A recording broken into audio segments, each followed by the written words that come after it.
Ladies and gentlemen, welcome back to ShootOut, where we go through having to wait for him. Oh, no. Yep. We were just saying how great you were, Christian. We're good to go. We're good to go. Now we're good to go. Ladies and gentlemen, welcome back to ShootOut as we go through quite an eventful Champions League week. Honestly, mate. I don't know. I said this after Tuesday. It looks like a bunch of scores plucked out of the 60s. Dubai traffic, I'm going to say this is. Chaos. Complete and utter Champions League chaos. I've got red cards coming out my ears. I've got goals galore. Got Marcus Rashford bagging in goals. Like, what has happened to the world? It's crazy. Unreal. Outrageous. I'm all for it. I'm all for it too. I'm not for Arsenal. No. And how good they turned it on in the second half. Or, I know what you're going to say. Simeone bottled it. $33.5 million a year. I didn't know this until about 5 minutes ago. $33.5 million a year, and you put in a second half like that, mate. Yeah. That is criminal behaviour. Well, talking about criminals, I've got my hands up, right? Because I'm going to be fair and honest and say I absolutely got that so wrong. And I overestimated Atletico and Simeone. Listen. What did you say, 2-1? I said 2-1 Atletico. I said 3-0 Arsenal, I think. You did. And you were quite close to that. Not bad. It finishes 4-0. But, look, coming into this fixture, everyone was calling it haram ball. Everyone was calling it, this is going to be just an absolute stink fest, just the words that I almost can't say on here, right?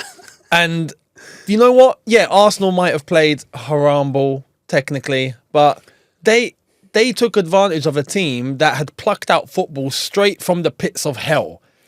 That was authorised and signed off by Satan himself. I'm looking at this lineup, mate, for Atletico. This is the most defensive team I've ever seen. What is he doing? And they couldn't defend. This is the problem. And as we just spoke about before coming on air, yeah, Simeone's on 30 million a year. Mental. And this is what we get served up. We're in the wrong job. Imagine how many coffees you can buy with that. That's extortionate. I'll sort you out. Oh, mate, I need some today. But I'll tell you what, I'm going to make a statement that's more of a question than a statement here. Yeah. Are Arsenal the best team ever at set pieces? Because they're pretty good at them, aren't they? No. No, they're not pretty good at them, or they're not the best. Nothing beats prime Tony Pulis Stoke. Yeah, that's just... Can we quantify that? Is that actually... That's just for the vibes, I'm being honest. That's just for the vibes. He's the OG, isn't he? He is. But I get what you mean. No, look, Arsenal have a way of being able to score goals, and they've taken advantage. They've cemented that ability to know how to get it done whenever there's a set piece. And on top of that, I have to say, coming up against this Atletico team where you'd think you were going to get two teams that weren't really going to come at each other, Arsenal were like, no, we'll come at you and we'll slice you apart. And it'll be pretty straightforward for that matter. The Martinelli goal was fantastic. Beautiful goal. I think I'm very concerned about Arsenal's capabilities right now because we've talked about this, and obviously tomorrow you'll see Premier League predictions and Arsenal obviously be hot topic on there again, but they just seem to be... I was questioning Gyökeres in the video before this one, so as much as I said Arsenal win 3-0, I was also scrutinising Victor Gyökeres, and he scored 2 scrappy goals, may I add. Yes. But that's kind of what the great teams do. You find a way to just put the ball in the back of the net as a striker scoring 2 in a Champions League night off the back of 9 consecutive games without a goal. Yep. That's why there were questions. That's a great answer. Martinelli, beautiful finish. Gabriel, classic, got an assist as well, man of the match. Just a very good night for Arsenal, wasn't it? No, it was. And I also want to talk about Atletico because I felt like... it's funny. We have a lot of conversations off camera that we want to have on camera. Yesterday, we had one of those. We just need someone filming us the whole time. Here he is. We were talking about how teams now that look at themselves and go, we're really good at defending, we're going to defend, are not actually that good at defending anymore. And Atletico are a prime example of that. They invite the pressure, but they just can't handle it. So what are you doing? I'll tell you who I do love, though. Alvarez, mate. What a player. Yes. He nearly scored a worldie as well. He nearly scored a worldie, yeah, he did. Hit the crossbar. Yeah. But they were just very poor. Yeah, overall. And Arsenal were very good. They took them to the cleaners in the end. Fair play to Arsenal. Absolutely deserved. Speaking of the cleaners, Jose Mourinho is going to need to clean his suit, mate. Benfica. Are they worse than Ajax? No. But they are currently 35th out of 36 teams. That is not where Jose Mourinho belongs. But you said to me, and you've said, I think on Twitter as well, that this might have been an audition for Mourinho to Newcastle. Should we like talk one. about that a little bit? It felt Because like one. I really rate Eddie Howe, and I don't actually think he gets the credit he probably deserves. And also think in an alternative universe, Newcastle would actually be doing way better than they are right now. And if you were to give Eddie Howe the money that Newcastle technically have, and then you give him better players in this team, I think he could really do something serious at Newcastle. This was a great win. Anthony Gordon on the Champions League stage, 3-0. Harvey Barnes. Do you see the assist from Nick Pope? Mate, yeah. What a throw! Yep. Sensational. Yep. Big win for Newcastle, but Benfica, Mourinho, what are you doing, mate? What are you doing? You left Fenerbahce for this. To be fair, it's probably a good move. Do you reckon? Benfica poor. But Benfica are poor. Benfica just don't have the levels required to, there is also a case of what he's walked into. I would argue, and this we've spoken about this too, the style of football in today's age and trying to adapt to the way teams play by still playing that way is going to restrict you. But at the same time, Benfica just don't have the personnel. But Newcastle are class. But there was counter-attacking football. Yes. Which, again, and I think this is where Eddie Howe gets the best out of the players that he's got. Jacob Murphy, a lot of people would say he's not a Champions League level footballer. No. Putting in a shift. Gordon, we know, has got like something a bit eccentric about him. He's quick. He can get round the back. Harvey Barnes as well. Great finishes, by the way. Both of them really, really neat and tidy finishes. Well, Jose bigged him up here. He's like, well, look at the difference. When Newcastle can go to their bench and they bring on a player like Harvey Barnes, and he bigged him up. I'm like, he's talking like he's brought on flipping Bukayo Saka's coming on or something. Not even Weke. But in the context of that game, he's right. Harvey Barnes came on, had a massive impact, right? So overall, with Eddie Howe specifically, I mean, there is one thing. If Eddie Howe's name was Edu Howlinho, I wondered which side you were going to go down. Right. Yeah, I agree with you. I think Edu at that Howlinho. point, I think people would probably look at him and go, "Oh, yeah, he's cooking this one." Yeah. But because it's Eddie Howe and people are used to him from his time with Bournemouth and etc., it's not really. You don't look at him and go, elite coach, but I think he's doing quite well. Can he take Newcastle to where they need to go? There are financial restrictions we need to think about. Mate, if Newcastle had their way, they would go out and buy everybody, but they can't. I mean. I think Eddie Howe would... So Eddie Howe's done well. Yeah, I think he's done very well. I think Newcastle, the way that they're playing right now is perfect for the Champions League. They did very well against Barcelona, were unlucky to not come away with more from that game. Marcus Rashford, what a goal. What a player, apparently. Forgot about him. But let's move on to Manchester City, because this was about as plain, simple, boring, mundane. Haaland again. Is it even worth a conversation? Yeah, it probably is, isn't it? I'm just bored of these lot, I really am. I'm bored of Man City. They do my head in. Why? They're just boring. Maybe I'm boring. Maybe I'm just getting old. Maybe the game's gone. Maybe it hasn't. No, Who knows? I can't fault City.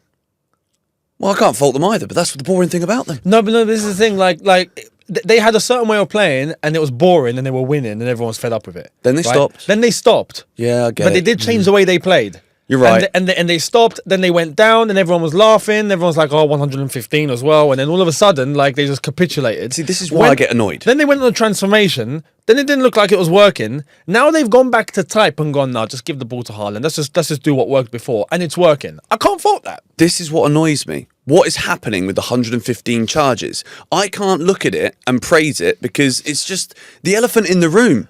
What's happening? To be fair, apparently we might hear something this month. Oh, I've heard that for the last 7 years. I've been hearing this every day for the last 7,649 days. But apparently it's this month, though. All right, we'll see. Apparently. I hope so. We've had some good predictions on ShootOut recently, so hopefully this one from Eunice can come true. 115, and then we don't need to talk about Chelsea 74, whatever that is. Don't know what that is. No, we don't know anything about that. But well done, Man City. As much as I'm bitter, it's just because I'm kind of annoyed about those charges. But Haaland is an absolute monster, man. He's got better, which considering how good he was already, he's actually evolving his game here. He's going into ultimate form. How many goals is he going to score this season? About 60. Seriously. He's on track. On course for he's that. on track. 60. Mental. The guy's a robot. He's a machine. Should we move on to Tottenham? The big blue machine. The big blue machine. Not the red machine, not Kane. Tottenham. This is Haaland. Tottenham. Anything to say about him? Look, this is the history of the Tottenham. Bro. I say it's every video. Because it's true. They don't do themselves any favours. They keep walking into this. Because it's Tottenham. Expressions video was telling. Fossil football is what he's calling it. Fossil football, Thomas Frank. Exciting manager, but there's nothing exciting about the way that Spurs are playing right now. Can I say shout out Expressions? Because, and again, it's in the name. How he comes up with the things that he comes up with on Genius. the spot is just that, and he does it in person too. If you know him off camera, he's the same, right? It's not like he's just got a script. I don't know how he does it, but he said, look, he was so on board with Thomas the Frank engine, choo choo. He said, but last night it was poo poo. It's just horrible, right? With Tottenham, no matter who's in charge, no matter what players they get, no matter what happens, that badge always holds them back. It does. It really does. It's a cockerel. What more do you expect than that, than rotten eggs? It's the to history. be honest. This is the history. They put in a stinker. They did. Although Vicario, 8 saves, 2.68 goals prevented. I know you love your XG, Eunice. 10 out of 10 according to SofaScore Vicario. And I was criticising him. We said draw. So I don't really know. Like, my individual shouts have been awful this week because everything I say goes the opposite. But the scores have been good. It's true. The results have been correct. Yep. 0-0. 0-0. Overall, is this a good result I'm going to say yes, for Spurs? I don't think this is a bad result at all. Monaco away. Monaco haven't been great, but City drew there, to be fair.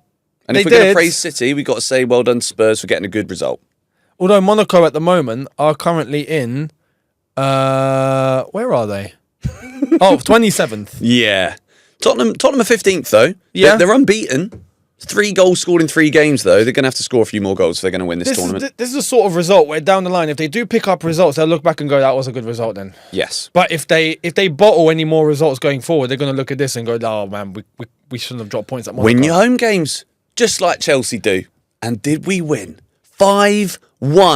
Estevao Willian. Jamie Gittins man of the match, apparently. Fair play. Gittins was good. He was. Very good. He was good. And I don't want to just say, he was good. Like, he was better, much better, considering the performances we've seen from him prior, right? You did call this. You said this was the perfect game for him, and you were right. It was. And well done. Why? Because the tempo in the Champions League against this sort of opponent comes down. Yeah. Defensively, there's more space that you can exploit, that you can get into. It's not so rigid, it's not so compact as it is in the Premier League. So there's more to play with. This is why you see some players that are playing in, for example, like Gittins was at Dortmund. You find players that are English-based, they go abroad, and then they start to killing it. But they do that, once they get back to the Premier League, all of a sudden, it's not everyone, you do get some that do thrive, but you do get most that tend to struggle. The Premier League's a different animal. But this sort of game, I saw and thought, you know what, this would be perfect for Gittins. And he done really, really well. Mate, So, I'm looking at these Ajax players. These have got to be some of the worst ratings I've ever seen. They got a 41-year-old geezer in goal, almost old enough to be me. No, he's not old enough to be me dad. That make me in 10 years old when I was born. Paz Veer concedes 5, gets a 5.2. You got Taylor with a 3.3 rating and a red card. Satulo with a 5.8. Seabass with a 5.8 as well. Chelsea, I think, didn't really have to do anything out of third gear here, to be honest. It felt to me like a Conference League game. It did. And it kind of, by the end of the match, I was too busy on my phone looking at the bets from the other games coming in. Yep. And it was just... And you cashed out. I did cash out. I think, and it was good because Atalanta didn't score. They drew 0-0. Yep. But to keep it on Chelsea, the stat that blew my mind, and it will keep blowing my mind, so we're going to tell it to you now. The first team in Champions League history to have 3 teenagers score in the same game. Yeah. We broke our own record twice in one half. Mark Guiu becoming the youngest ever Chelsea Champions League scorer, and then Estevao Willian taking the mantle. So Guiu held the record for approximately 28 minutes. And how good is this? And it would have been Tyreek George, but he's older. Just about. Mate, honestly, Which is mad. If ever there was a game and a night which validates and vindicates the model, Yeah. people are going to hate this potentially, but this is the game. This Against is- Ajax too. Team renowned for this. Well, exactly. Their academy is institution, right? They are renowned as one of the greatest academies of all time, Ajax. But at the moment, Ajax as a team are going through that cycle and that transition that we've seen them go through before, right? That's what Ajax do. You know, they build towards a team like we saw them have when they went to the semi-final under Ten Hag, if you remember.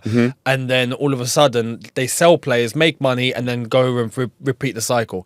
They're in a process right now where they just don't really have anyone of substance in the team. They're just not there. If you've got Wout Weghorst leading the line at Stamford Bridge, you ain't coming away with nothing, mate. Sorry. It's a problem. But for Chelsea, these are the sort of results you want to see. And some people would look at it and go, yeah, but Ajax done absolutely nothing. Yeah, but still, it's the Champions League. We can play what we have in front of us. And we didn't have our main 11 on the pitch. We did turn to a bunch of youngsters and they got the job done at the Bridge. Albeit we played against 10 men for a good part of it. But you're asking a bunch of teenagers to go out in the Champions League and get a job done. They won 5-1. So when you're talking about the model, you're talking about the project and what we want from the young players. Well, this is exactly what we want from the young players. Yes. When we call for experience in certain games and certain roles, like that's validated, don't get me wrong. But when you are calling upon the youngsters, this is what you want to see. So you can't complain when you see it. This is what we got. We want this consistently. And that will validate things even more. I think this is probably one of the biggest nights for a lot of these players' careers. Like Mark Guiu scoring a hat-trick in the Conference League does not compare to listening to the Champions League anthem and then scoring a few minutes later. Yep. What a huge moment for him. And I'm delighted for him because he got the start and, okay, it was not the most exquisite goal you've ever seen, but it's a striker's finish. Yep. Hits the ball into the ground, goes in the back of the net. I think Chelsea just got the job done. And I think that's all you can ask for. Good for the goal difference. We're up to 11th now. Yep. In Champions League Group 2, which is good.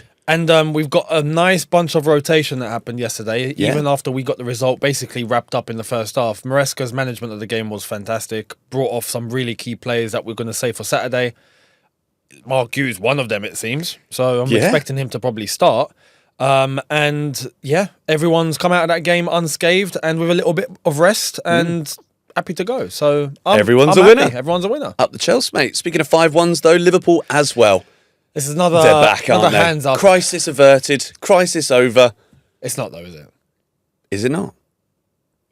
Who they got? Oh, they got. Oh, wait. Yeah, who they got on the weekend? I don't know. Let's have a look. Let's have a little ganders. Liverpool are playing this weekend against Brentford away, I think. I can't see it. Brentford away? Yep. What time? At 8 o'clock. Saturday? Yeah. Or potential banana skin. See what Eunice says tomorrow in the Premier League predictions. Yes, you're not going to. I don't think you're going to say Brentford are going to win. Probably not. 5-1 though. I can't be ballsy like that anymore. No. This was an Arsenal-esque win. It was. Set pieces galore, mate. They were losing. They were losing. So, we were watching Chelsea at the same time. So when this was coming in, we saw Frankfurt 1, Liverpool 0. I'm like, no, surely not. Not again. Not 5. Do we even do a Chelsea match review? Should we just talk about slot, exit, Ange, in? They brought it back. Could have been. They brought it back. They brought it back well. And Frankfurt capitulated. Yeah, it was emphatic from Liverpool though, really, isn't it? Like 5 different goal scorers. That's how you turn 4 games losing, people asking questions. Are they actually good? And Wirtz got his assist as well. He did. But Ekatike is the man. The man. He's the man. Can I add well, this is just fact, but for some Liverpool fans might look and go, oh, no, okay, you're just trying to make it look like it wasn't a big deal. They played against a German team. Yeah, but... So Wirtz and Ekatike are already kind of very familiar with that, right? Yeah. And I feel like they've basically gone back to... not Ekatike. Ekatike has been smashing it even in England, so I want to kind of exempt him from this. But you expect him to do well in this sort of game, regardless. Wirtz has almost like gone back to type of what worked for him. He's just wearing a Liverpool top instead of a Bayer Leverkusen one. Now, can he translate that back to Premier League football? I'm not so sure. Brentford's different gravy, mate. Trust me. I'm not sure, yeah. I've had a pie there once before. Very different gravy. Seriously. Have you? Yeah. It's very good. It was really, really good. Should we go through the other results? Yeah. Barcelona 6, Olympiacos 1. Red card. Barcelona looking good. Fermin Lopez. What a serious baller. Can't imagine signing in for 45 million in the summer. What were we thinking? 45 million? Yeah. Kid's a genius. We're going to have to double that next summer. I think maybe more. I think it's 100. When players score hat-tricks in the Champions League, they immediately become £100 million players in the eyes of the selling club. Yep. For now. Kairat 0, Paphos 0. David Luiz, man of the match. Was he? Yeah, he was. Yep. Big up David Luiz. Fantastic performance. Paphos went down to 10 men. Leverkusen 2, PSG 7. What are these scores? What is this absolute sorcery? 2 red cards in that match as well. Tons. Zabani sent off. for PSG, and Andrik, the Bayer Leverkusen captain. Imagine being a Leverkusen fan right now. You got Xabi Alonso going to Real Madrid. He won 1-0 yesterday against Juventus. Yes, he did. What other games we got? We got PSV 6, Napoli 2. Yep.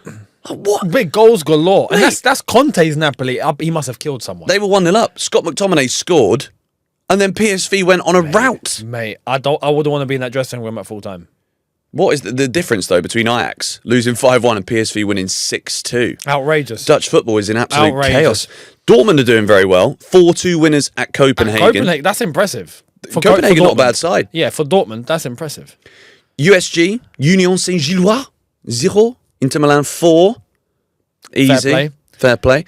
Athletic Bilbao 3, Karabag 1. You wanted that. I needed that one. That's what kept the bet alive yesterday. I was like, they got to score a goal. They scored 2 wonder goals. Navarro put in 1 top bins. Fantastic finish. Galatasaray 3, Bodo Glimt 1. Victor Osimhen again. The guy is just killing it. Killing it. 2 goals for him. We spoke about this. Like, imagine if Galatasaray come to the bridge at some point and we play against Osimhen. That would be cinema. Do you know what he'd do? He'd go in the wrong dressing room. I'm telling you, it's part of me still believes one day it's going to happen. Mate, I want nothing more than this to happen. I want nothing more. He's class, Let bro. it go. It's not happening. It is. It's not happening. It is. That's why we bought in, what's his name? Fallows from Liverpool. So we can bring in some experience. Oh, so he's going to look and go, Victor Osimhen is the guy in the club. Do you think he's going to stay at Galatasaray? Huh? Do you genuinely think he's going to stay at Galatasaray? For now, yes, he has to because no one's interested. Well, not no one's interested. No one really wanted to go in and make that proper move for him. But maybe after this season that changes. I don't know. Liam Delap, that's Time's all I'm going to say. though. He's the boy. And he's going to Liam do Delap. it all. Bayern Munich 4, Club Brugge 0. Yep. Easy. Nicholas Jackson on the score sheet. He scored. He did score. Which is great for the us. chat was going wild with that one, actually. They were. To be fair, on our stream. Yep. And we got Sporting 2, Marseille 1. I feel like this would have been a great game. If I was watching any other game, I'd have watched this one. That is a really good game, to be fair. And that's a really good result for Sporting because Marseille have been doing really, really well. They have. De Zerbi. And De Zerbi's got them ticking. Kenda also playing for Sporting as well. Pretty average performance. Got taken off in the 64th minute. But that's all the Champions League game's done, mate. We're back next week for it. We are. Can't wait. Bring it on. And well, as it stands right now, the top 8 of the Champions League, and of those are the ones that automatically qualify. PSG and Bayern Munich are, well, and Inter Milan, all ahead on goals, not too far apart. I love how you've just bypassed 10, the fact that 9. Arsenal have got Forget Arsenal. No, I'm kidding. Arsenal with slightly less goals, same amount of points. Real Madrid, slightly less goals, same amount of points. Then Dortmund, City, Newcastle finish the top 8. We've got Barcelona, Liverpool, Chelsea, Sporting that make up 9, 10, 11 and 12. All the way. Pick up Karabag in 13. Yeah, fantastic. And the bottom, well, right now, Kara Almaty, Benfica and Ajax are the bottom 3. Bayer Leverkusen need to aim to do better. They're in that mix. Juventus as well, they're struggling. And everyone else, it's still fairly open. So we'll see what happens going into the next one. Tottenham bang in the middle of the table where they belong. We're going to wrap up this Champions League video here. Make sure you tune in tomorrow because we've got Premier League predictions, the favourite series of the week. I love it. Bring it on because you beat me last one. So did I? I thought we drew. Apparently you did. You did. I'm going to be catching you. I've got my cards in my... Oh, I didn't bring it. See you tomorrow.